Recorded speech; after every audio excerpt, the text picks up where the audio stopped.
નમસ્કાર મિત્રો, ટેટ પરીક્ષાની તૈયારીના આ સફરમાં આપ સૌનું સ્વાગત છે. આજે આપણે એક ખૂબ જ મહત્વના વિષય પર ચર્ચા કરવાના છીએ, જીન જેક્સ રૂસોનું શૈક્ષણિક દર્શન. આપણે દરેક સ્લાઇડને ઊંડાણપૂર્વક સમજીશું, જેથી પરીક્ષામાં કોઈપણ પ્રશ્નોનો જવાબ સરળતાથી આપી શકાય. તો ચાલો શરૂ કરીએ. આજના આપણા આ વિશ્લેષણમાં આપણે કયા કયા મુદ્દાઓ આવરી લઈશું તેની એક રૂપરેખા જોઈ લઈએ. સૌથી પહેલા સેક્શન 1માં આપણે રૂસોના પરિચય અને તેમના જીવન વિશે જાણીશું. ત્યાર પછી સેક્શન 2માં તેમના શિક્ષણ અંગેના દાર્શનિક વિચારોને સમજીશું. સેક્શન 3માં આપણે અભ્યાસક્રમ અને તેના અલગ અલગ તબક્કાઓ પર ચર્ચા કરીશું. સેક્શન 4માં અધ્યાપન પદ્ધતિ અને શિસ્તના ખ્યાલોને જોઈશું. અને અંતે સેક્શન 5માં આપણે રૂસોના વિચારોનું મૂલ્યાંકન કરીશું અને આખા વિષયનો સારાંશ જોઈશું. તો ચાલો આપણા પહેલા વિભાગથી જ શરૂઆત કરીએ. અહીં આપણે રૂસોનો પરિચય મેળવીશું અને તેમના જીવનની એ ઘટનાઓ વિશે જાણીશું જેણે તેમના ક્રાંતિકારી શૈક્ષણિક વિચારોને આકાર આપ્યો. ચાલો હવે રૂસોના જીવન પર એક નજર નાખીએ. તેમનો જન્મ 1712માં જીનીવા, સ્વિટ્ઝરલેન્ડમાં થયો હતો. દુર્ભાગ્યે તેમના જન્મ સમયે જ તેમના માતાનું અવસાન થયું. આથી તેમનું બાળપણ તેમના પિતા અને કાકી સાથે વીત્યું. માત્ર 6 વર્ષની નાની ઉંમરથી જ તેમણે કાલ્પનિક કથાઓ વાંચવાનું શરૂ કરી દીધું હતું. તેમને શાળાનું વાતાવરણ ખૂબ જ કૃત્રિમ અને બંધનકર્તા લાગતું હતું, જેના કારણે તેમણે શાળા છોડી દીધી. 10 વર્ષની ઉંમર સુધીનો સમય તેમણે પ્રકૃતિના ખોળે વિતાવ્યો. આ અનુભવની તેમના વિચારો અને લેખન પર ખૂબ ઊંડી અસર પડી. આ બધા અનુભવોના કારણે જ તેઓ એક મહાન વિચારક, આલોચક, આદર્શવાદી અને ખાસ કરીને પ્રકૃતિવાદી તરીકે ઉભરી આવ્યા. હવે આપણે આવી ગયા છે બીજા વિભાગ પર, જે આ વિષયનું હૃદય છે, શિક્ષણ અંગેનું દાર્શનિક ચિંતન. અહીં આપણે તેમના એ વિચારોને સમજીશું જેણે શિક્ષણ જગતમાં ક્રાંતિ લાવી દીધી, અને એની શરૂઆત કરીશું તેમના પ્રકૃતિવાદના સિદ્ધાંતથી. રૂસોના પ્રકૃતિવાદને સમજવા માટે આ સ્લાઇડ ખૂબ જ મહત્વની છે. અહીં 2 વિરોધાભાસી ખ્યાલો છે. એક તરફ છે પ્રકૃતિ, જે તેમના મતે આદર્શ અવસ્થા છે, અને બીજી તરફ છે સમાજ, જેને તેઓ બંધન અને ભ્રષ્ટાચારનું મૂળ માને છે. પ્રકૃતિ વિશે તેમનો મૂળભૂત સિદ્ધાંત હતો કે ઈશ્વર બધી વસ્તુઓ સારી બનાવે છે, પરંતુ માણસના સંપર્કમાં આવતા તે ભ્રષ્ટ થઈ જાય છે. તેઓ માનતા કે માનવ સ્વભાવ જન્મથી શુદ્ધ અને સારો હોય છે. એટલે જ તેમનું મુખ્ય સૂત્ર હતું પ્રકૃતિ તરફ પાછા વળો. આનાથી વિપરીત સમાજ વિશે તેઓ કહેતા કે માણસ સ્વતંત્ર જન્મે છે, પરંતુ સર્વત્ર તે સાંકળોમાં બંધાયેલો છે.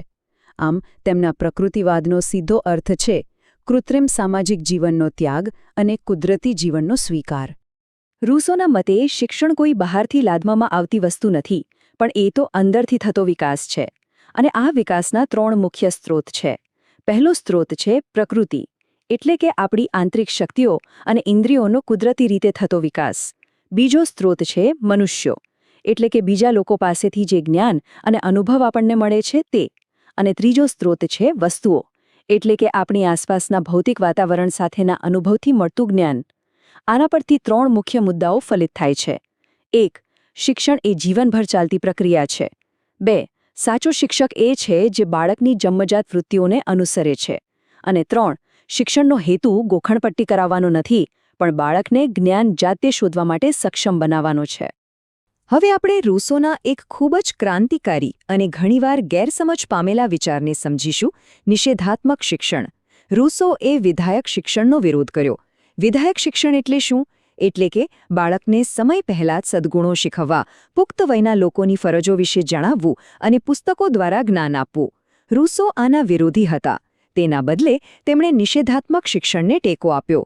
નિષેધાત્મક શિક્ષણનો અર્થ એ નથી કે કંઈ શીખવવું જ નહીં. તેનો અર્થ છે કે બાળકને સત્ય શીખવવાને બદલે તેના મનને દુર્ગુણો અને ભૂલોથી બચાવવું. 12 વર્ષની ઉંમર સુધી તેને પુસ્તકોથી દૂર રાખવું. આ પાછળના મુખ્ય સિદ્ધાંતો એ હતા કે બાળકમાં કોઈ આદત ન પડવા દેવી, સમયનો સદુપયોગ કરવો અને શિક્ષક જ્ઞાન આપનાર નહીં પણ માત્ર માર્ગદર્શક બને.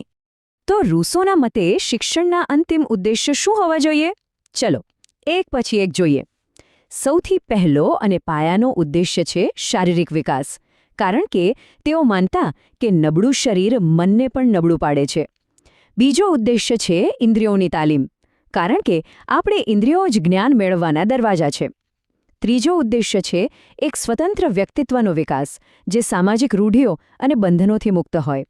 ચોથો ઉદ્દેશ્ય છે બૌદ્ધિક અને ભાવનાત્મક વિકાસ, જે યોગ્ય સમયે અને યોગ્ય રીતે થવો જોઈએ.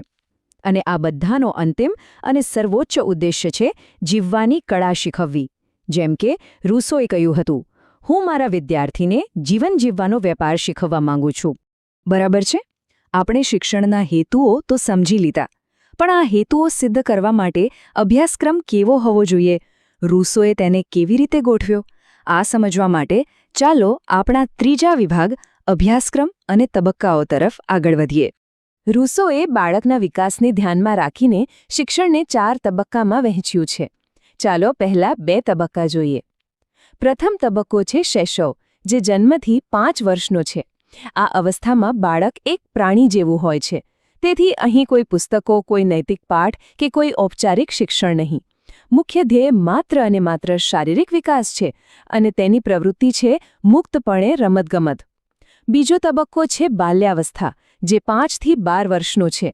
આ જ નિષેધાત્મક શિક્ષણનો સાચો સમય છે.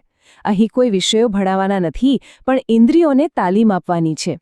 પ્રવૃત્તિઓમાં તરવું અને પ્રકૃતિનું નિરીક્ષણ જેવી બાબતોનો સમાવેશ થાય છે. અને ખાસ યાદ રાખવા જેવી વાત એ છે કે આ તબક્કે ઇતિહાસ અને પુસ્તકોથી બાળકને સખત રીતે દૂર રાખવાનું છે.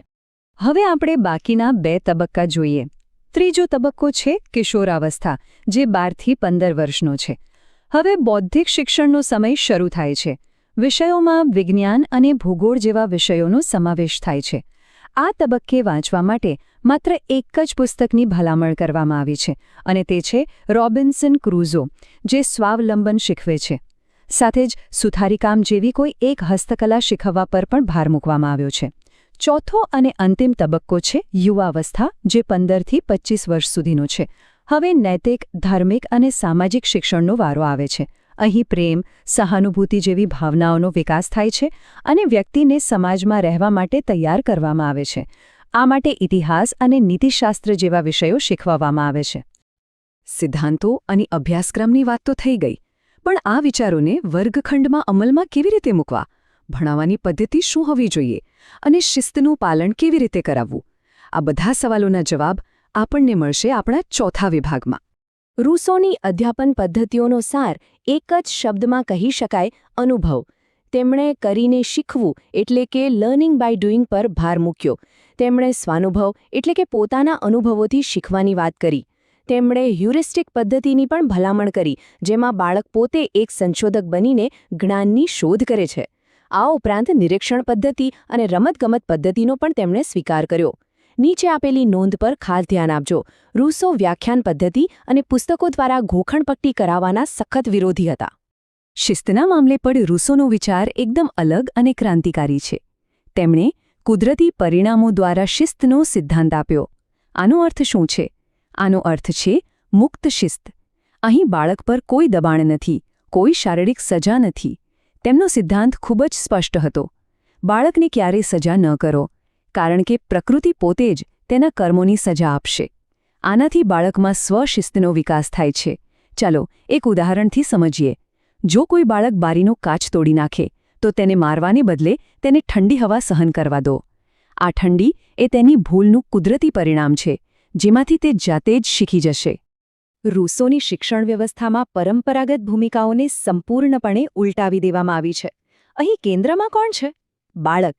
તેમની શિક્ષણ પ્રણાલી સંપૂર્ણપણે બાળકેન્દ્રિક એટલે કે પેડોસેન્ટ્રિક છે. બાળકને એક નાનો પુખ્ત નહીં, પણ તેની પોતાની રુચિઓ ધરાવતું સ્વતંત્ર વ્યક્તિત્વ માનવામાં આવે છે. તો પછી શિક્ષકની ભૂમિકા શું? શિક્ષક અહીં સૂચના આપનાર કે જ્ઞાન ઠોસનાર નથી, પણ પડદા પાછળ રહીને યોગ્ય વાતાવરણ બનાવનાર એક માર્ગદર્શક છે. અને શાળા કેવી હોવી જોઈએ? શાળા એટલે કોઈ 4 દિવાલોવાળી ઇમારત નહીં, જ્યાં કડક સમયપત્રક હોય. સાચી શાળા તો પ્રકૃતિનો ખોળો છે. ચાલો હવે રૂસોના શિક્ષણ દર્શનના કેટલાક અન્ય મહત્વપૂર્ણ પાસાઓ પર નજર કરીએ. પહેલું છે સમૂહ શિક્ષણ. રૂસોએ સામાન્ય જનતા માટે શિક્ષણની હિમાયત કરી, જેની તે સમયે રાજ્ય દ્વારા ઉપેક્ષા કરવામાં આવતી હતી. બીજું છે વ્યાવસાયિક શિક્ષણ. તેઓ માનતા કે દરેક વ્યક્તિએ આજીવિકા માટે કોઈને કોઈ હસ્તકલા શીખવી જ જોઈએ. જેમ કે તેમણે એમિલ માટે સુધારી કામ સૂચવ્યું હતું. ત્રીજું છે ધાર્મિક અને નૈતિક શિક્ષણ. તેઓ પરંપરાગત ધાર્મિક શિક્ષણના વિરોધી હતા અને માનતા કે ધર્મ અને નૈતિકતા 15 વર્ષની ઉંમર પછી જ શીખવવા જોઈએ. તેમના પુસ્તકો સોશિયલ કોન્ટ્રાક્ટ અને એમિલ પર ધાર્મિક સિદ્ધાંતોના વિરોધને કારણે પ્રતિબંધ પણ મુકાયો હતો. તો અત્યાર સુધી આપણે રૂસોના શૈક્ષણિક દર્શનને ખૂબ ઊંડાણપૂર્વક સમજ્યા. હવે સમય છે તેનું મૂલ્યાંકન કરવાનું અને આખા વિષયનો સારાંશ જોવાનું, જેથી પરીક્ષા માટેની આપણી તૈયારી પાક્કી થઈ જાય. ચાલો આપણા છેલ્લા અને 5મા વિભાગ તરફ આગળ વધીએ. કોઈ પણ વિચારધારાને સમજવા માટે તેના પ્રદાન અને તેની મર્યાદાઓ બંનેને સમજવા જરૂરી છે. ચાલો ત્રાજવાના એક પલડામાં રૂસોના પ્રદાનને જોઈએ. તેમણે બાળકેન્દ્ર શિક્ષણના પિતા કહેવામાં આવે છે. તેમણે શિક્ષણમાં મનોવિજ્ઞાનનો ઉપયોગ કર્યો, રમત દ્વારા શિક્ષણ જેવી આધુનિક પદ્ધતિઓની હિમાયત કરી અને પેસ્ટોલોજી, ફ્રોબેલ અને મોન્ટેસરી જેવા મહાન શિક્ષણશાસ્ત્રીઓ તેમનાથી પ્રભાવિત થયા.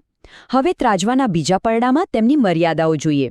સ્ત્રી શિક્ષણ અંગેના તેમના વિચારો ખૂબ પછાત હતા. સમાજથી સંપૂર્ણપણે દૂર રહીને શિક્ષણ આપવું અવ્યવહારુ છે. પુસ્તકોનો સંપૂર્ણ ત્યાગ કરવો પણ અશક્ય છે અને કુદરતી પરિણામોનો સિદ્ધાંત કેટલીકવાર બાળકો માટે જોખમી પણ બની શકે છે. અને હવે આખા વિષયનો સારાંશ, ખાસ કરીને પરીક્ષા માટેના સૌથી મહત્વપૂર્ણ મુદ્દા. આ સ્લાઇડ પર ખાસ ધ્યાન આપજો, કારણ કે આમાંથી સીધા પ્રશ્નો પૂછાઈ શકે છે. તેમના મુખ્ય પુસ્તકો કયા છે? એમિલ અને સોશિયલ કોન્ટ્રાક્ટ. તેમનું મુખ્ય સૂત્ર શું છે? પ્રકૃતિ તરફ પાછા વળો. તેમણે કયા પ્રકારના શિક્ષણની ભલામણ કરી? નિષેધાત્મક શિક્ષણ. તેમનો શિસ્તનો સિદ્ધાંત કયો હતો? કુદરતી પરિણામોનો સિદ્ધાંત. તેમની વ્યવસ્થામાં શિક્ષકની ભૂમિકા ગૌણ અને બાળકની ભૂમિકા કેન્દ્રીય છે. અને આ બધા કારણોસર જ તેમને આધુનિક પ્રગતિશીલ શિક્ષણના પિતા તરીકે ઓળખવામાં આવે છે. અને અંતે એક પ્રશ્ન જે આપણને વિચારવા મજબૂર કરે છે. રૂસોનો કુદરતી પરિણામો દ્વારા શિસ્તનો સિદ્ધાંત શું આજના આધુનિક વર્ગખંડના વાતાવરણમાં લાગુ કરી શકાય? જો હા, તો કેવી રીતે? અને કઈ પરિસ્થિતિઓમાં તે નિષ્ફળ જઈ શકે છે? આના પર મનન કરજો. આ વિશ્લેષણમાં જોડાવા બદલ આપ સૌનો ખૂબ ખૂબ આભાર.